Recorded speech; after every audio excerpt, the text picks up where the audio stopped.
Hello students, welcome back. आज का हमारा chapter electric current and its use का जो टॉपिक होगा fire accident due to the electrical damage या इलेक्ट्रिकल ब्रेकअप। तो इसमें बेसिकली हम दो पॉइंट्स पे फोकस करेंगे। पहला होगा आपका ओवरलोडिंग और सेकंड होगा आपका शॉर्ट सर्किट। तो इसमें पहला होगा आपका ओवरलोडिंग और सेकंड होगा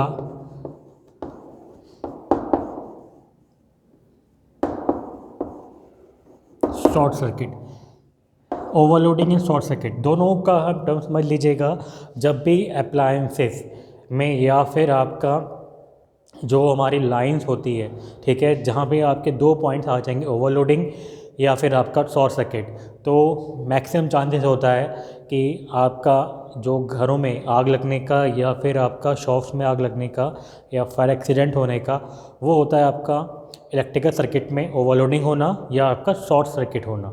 ओवरलोडिंग का मीन्स समझ लीजिए। ओवरलोडिंग का मीन्स क्या होता है कि अगर हम एक ही सॉकेट में मोर देन या इनफ अप्लायंसेस को ऐड कर देते हैं, ठीक है, जैसे आपका 3 पिन प्लग है, 3 पिन सॉकेट है, तो 3 पिन सॉकेट में हमने 2 या 3 3 पिन प्लग ऐड कर दिए हैं विद द एक्सटेंशन। उससे क्या होगा कि जो सर्किट की कैपेसिटी है या कैपेबल है वो अप्लायंसेस उससे ज़्यादा वहाँ पे करंट को ड्रॉन करेंगे, ठीक है। करंट जब ड्रॉन होगी कैपेसिटी से ज़्यादा तो आपका जो सर्किट होगा वो आपका हीटअप होगा, ठीक है। हीटअप होने के कारण क्या होगा, ज़्यादा हीटअप होगा तो मे बी इस कॉज शॉर्ट ओवरलोडिंग, ठीक है। ओवरलोडिंग से आपका सर्किट ब्रेक हो जाएगा और ब्रेक होने का एक रीज़न ये भी है कि वहाँ पे आपका आग भी लग सकती है, ठीक है। तो ओवरलोडिंग का मीन्स है कि मोर करंट। अगर बात करें ओवरलोडिंग की तो कह सकते हैं आपका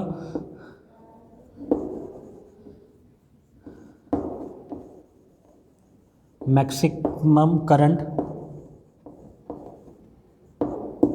ड्रॉन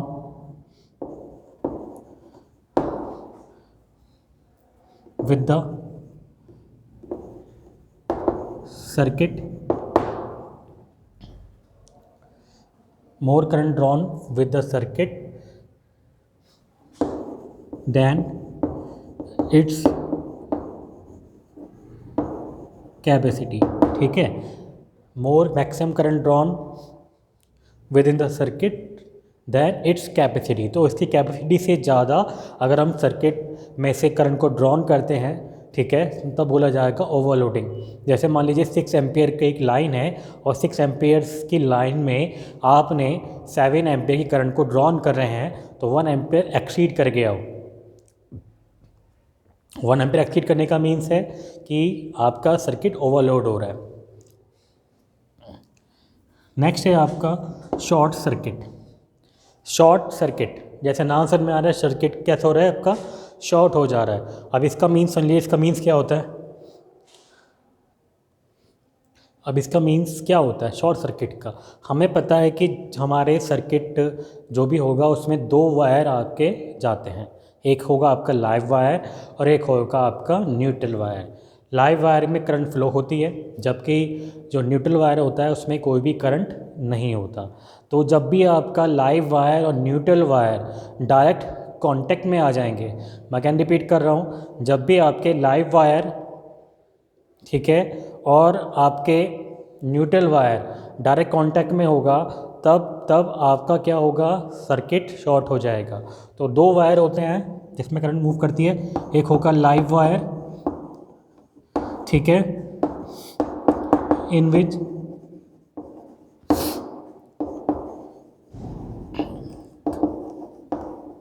करंट फ्लो, और दूसरा होगा आपका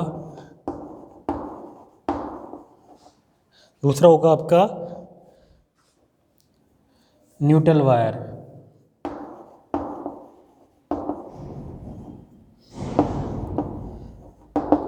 neutral wire in which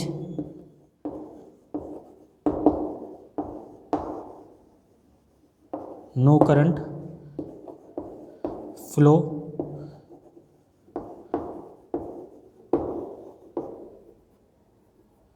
through it, ठीक है, इसमें से कोई भी करंट फ्लो नहीं होगी।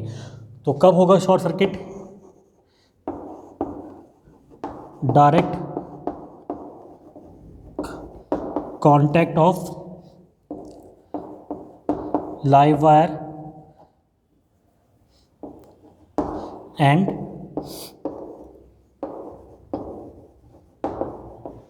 न्यूट्रल वायर, ठीक है। जब भी आपका लाइव वायर और न्यूट्रल वायर डायरेक्ट कांटेक्ट में आएगा तब क्या होगा, आपका शॉर्ट सर्किट होगा। अब इससे बचने के लिए शॉर्ट सर्किट या फिर हम बोल सकते हैं आपका ओवरलोडिंग से बचने के लिए क्या हमारे पास मेथड है, क्या मेजर्स हम यूज करते हैं? तो यस, मेजर्स हैं इसके, ठीक है। तो सबसे पहले जो मेजर्स होगा आपका फ्यूज, ठीक है, फ्यूज इसका मेजर होगा। तो हमारा जो नेक्स्ट पॉइंट होगा हमारा वो होगा आपका फ्यूज। नेक्स्ट पॉइंट है हमारा फ्यूज, इसको बोला जाता है safety device. As a safety device का यूज किया जाता है, as a it is called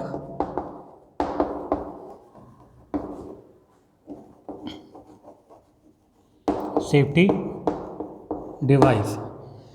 अब फ्यूज होता क्या है? A thin wire which have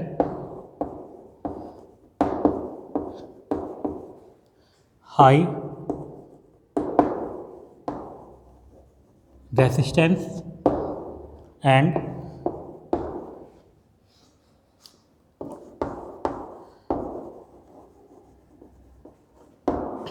low melting point, ठीक है। It work on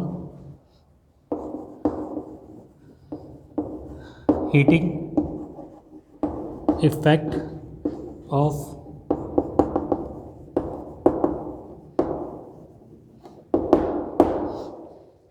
okay. तो ये सब पॉइंट्स हैं।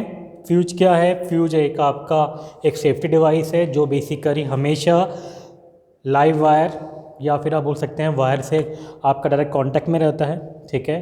तो फ्यूज कैसे होता है कि फ्यूज हम क्या करते हैं कि एक जो सर्किट होता है, सर्किट के बीच में हम एक फ्यूज लगाते हैं। बेसिक प्रिंसिपल क्या होता है कि आपका जो फ्यूज है, फ्यूज बेसिकली आपका एक थिन वायर होता है जिसका मेल्टिंग पॉइंट तो बहुत लो होगा लेकिन जो रेसिस्टेंस होगा वो बहुत ज़्यादा होगा।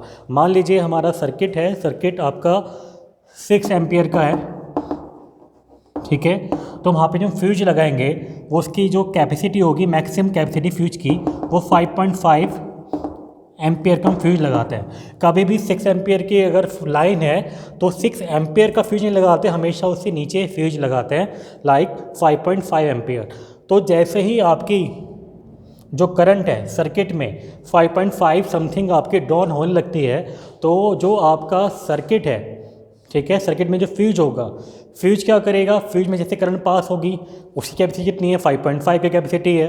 तो क्या होगा, रेसिस्टेंस की वजह से वो हीटिंग इफेक्ट इंड्यूस करेगा, और हीटिंग इफेक्ट इंड्यूस होने की वजह से जो आपका वायर है उसका मेल्टिंग पॉइंट आपका लो होने की वजह से वो आपका वायर जो है ब्रेक हो जाएगा, ठीक है। जिससे जो आपके अप्लायंसेस हैं, कॉस्टली अप्लायंसेस हैं, वो आपके फेलियर होने से बच जाएंगे। ये आपका यूज है आपका फ्यूज का। तो नेक्स्ट पॉइंट होगा हमारा types of fuse.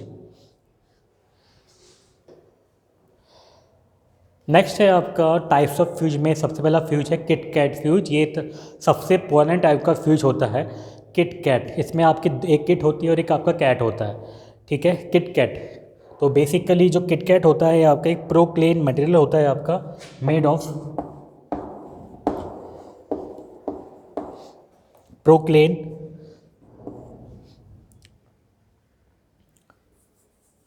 पोर्क्लेन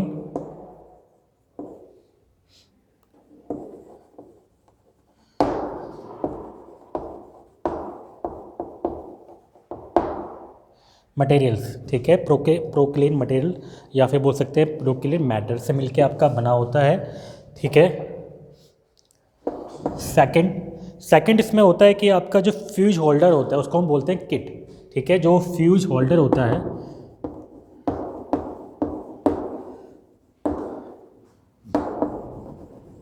called as a kit, ठीक है। अब इस जो किट होती है, ठीक है, इस किट में आपका दो सर्किट जुड़े होते हैं, दो वायर आपके जुड़े होते हैं। एक होता है आपका मेटेलिक पॉइंट, ठीक है, इसमें एक होगा जो किट होगा 1 kit joined with electrical supply line,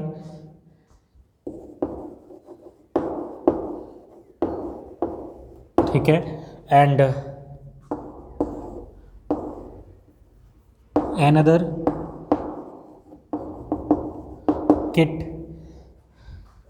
kit एक ही है, ज्वाइंट आपके दो हैं, joint with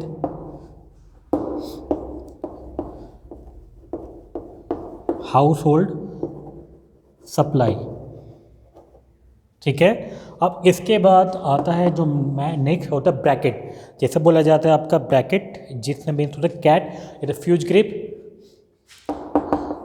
cat is a fuse grip.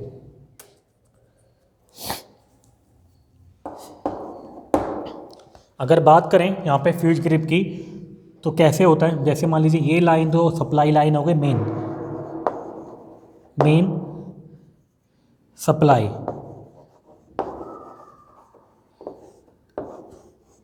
Main supply जुड़ गई आपकी ये, ठीक है, ये आपकी मेन सप्लाई, ठीक है, जो आप कहाँ बाहर से आ रही है। और एक सप्लाई जाएगी हाउस होल्ड सप्लाई, जो आपके घरों में आ रही है,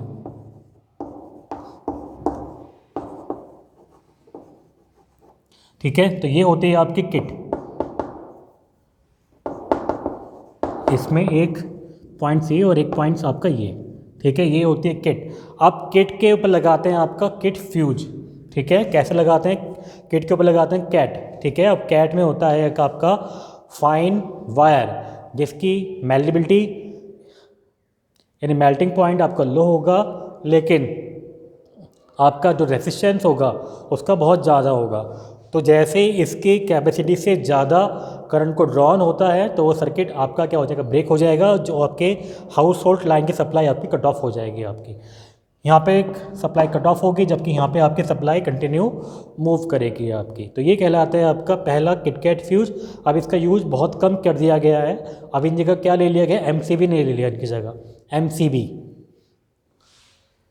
नेक्स्ट है आपका MCB, बहुत नोन वो नेम है आपका।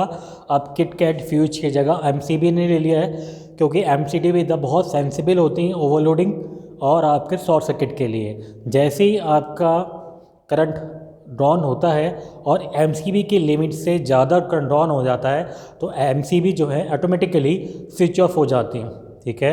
MCB क्या है, ऑटोमेटिकली स्विच ऑफ हो जाती हैं, और स्विच ऑफ होने की वजह से सर्किट आपका ब्रेक होगा, और ब्रेक होने की वजह से आपके जो अप्लायंसेस हैं, ठीक है, वो आपके ब्रेकअप होने से बच जाएंगे, ठीक है, ब्रेकडाउन होने से बच जाएंगे। तो ये जो वर्क करता है, it work on magnetic effect of current, ठीक है। जबकि जो आपका किटकैट था वो करता था आपका heating effect of the current. तो मैग्नेटिक इफेक्ट ऑफ करंट की वजह से जो MCB है वो आपकी डाउन हो जाएगी। तो नेक्स्ट जो कहलाता है आपका कार्टिलेज फ्यूज कहलाते हैं, जो बेसिकली आपके छोटे छोटे अप्लायंसेस होते हैं उनमें रहती हैं। ये आपकी इसमें नंबरिंग होती है 5 एम्पियर, 2 एम्पियर, 3 एम्पियर। ये बेसिकली आपके इन्वर्टर्स में हो गई, ठीक है। जो आपके हैवी अप्लायंसेस हो गए उसमें आपका एक फ्यूज आने लगा इंडिविजुअल, क्योंकि सर्किट में फ्यूज होगा लेकिन उस अप्लायंसेस में भी एक आपका फ्यूज होता है। बेसिकली जैसे आपका इन्वर्टर हो गया, ठीक है, इन्वर्टर में आपका फ्यूज होगा। स्टेबलाइजर्स हैं उनमें आपके फ्यूज आने लगे हैं, एक नहीं हो सकता कहीं आपके 2 फ्यूज भी आपको मिल जाए। तो नेक्स्ट है आपकी कार्टिलेज फ्यूज। नेक्स्ट है आपका कार्टिलेज ट्यूब। इसमें क्या होता है आपका thin wire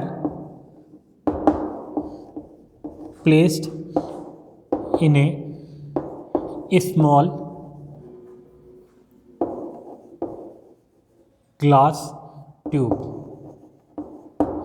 small glass tube में आपका ये थिन वायर आपका प्रेजेंट होता है अप्रोक्सीमेटली 3 सेंटीमीटर का अप्रॉक्सीमेट मान लीजिए इसे आप, ठीक है। 3 सेंटीमीटर की लेंथ होती है।